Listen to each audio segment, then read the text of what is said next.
समस्त को नमस्कार। जय जगन्नाथ। आज समय सोशल मीडिया को नहीं गोटे कथा कहि आज युवपीढ़ी मैंने जो मैंने भी डिप्रेशन रे रुहतु कि कौन प्रॉब्लम फेस करूँ से सोशल मीडिया रे से सब जिनिस को शेयर करंतु नहीं।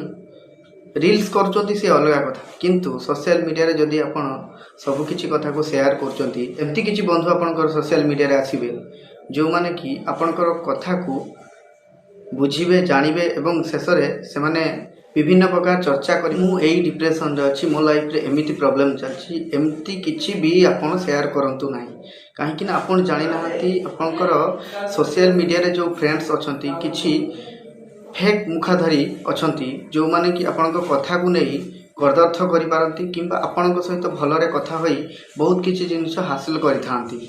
तो जहाँ भी आपनक जीवन में प्रॉब्लम आसी जहाँ भी आपण सफर होइछंती आपनकर जी अनिष्ट या विश्वस्त जी अछंती कि जहाँ द्वारा आपनकर सॉल्व हो पारिबो जहाँ को आपण विश्वास करंती तांको ही शेयर करंतु किंतु ये सोशल मीडिया रे शेयर करंतु नाही।